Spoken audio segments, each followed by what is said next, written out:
1950년대 이후 상담학계에 하나의 커다란 전환이 있었습니다. 그것은 혼란 중에 있는 개인만이 아니라 그의 가족의 치료를 필요로 한다는 것이었습니다. 이것은 특히 정신분열증 환자들의 가족의 의사소통 유형을 연구하는 가운데 명확히 드러났습니다.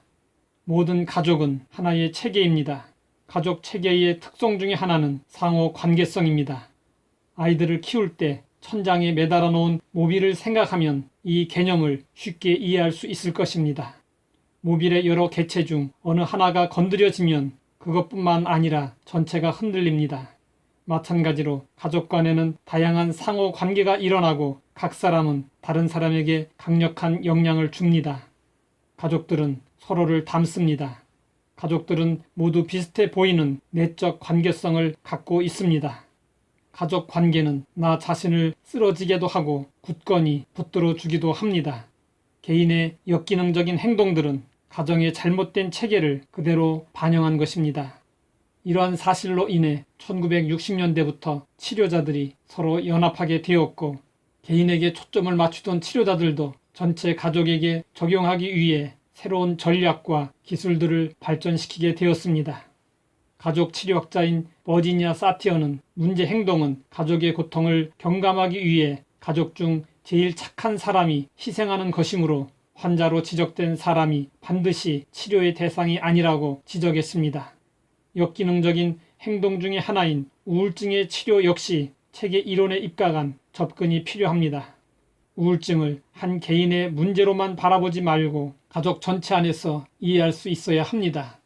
그리고 그 개인을 둘러싸고 있는 여러 환경들을 개선하기 위한 노력을 해야 합니다. 즉, 역기능적인 가정을 순기능적인 가정으로 변화시킴으로 그 가정 안에 소속된 구성원들이 우울증으로부터 자유로워질 수 있습니다.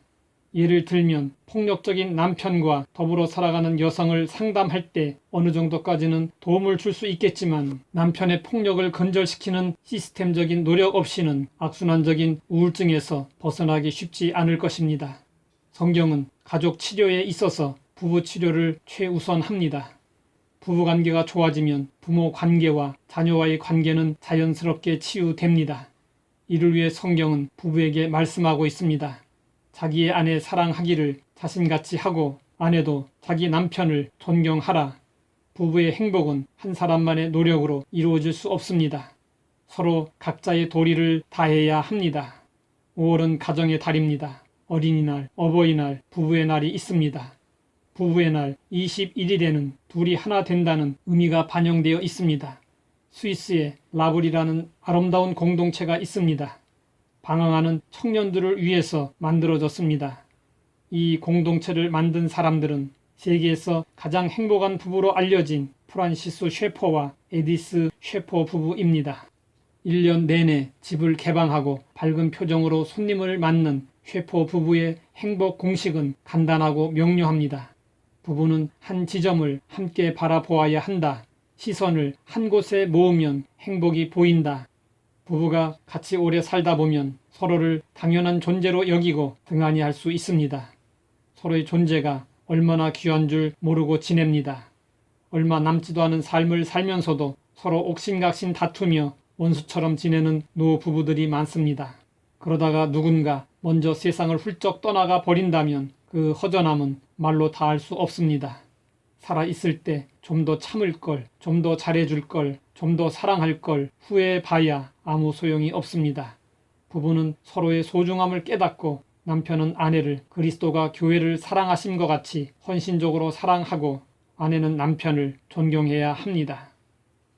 하나님 아버지, 가족의 행복을 위해 부부관계가 중요한 것을 알게 하시니 감사합니다. 그리스도 안에서 하나 되어 서로 사랑하고 존경할 수 있게 하옵소서. 예수님의 이름으로 기도드립니다.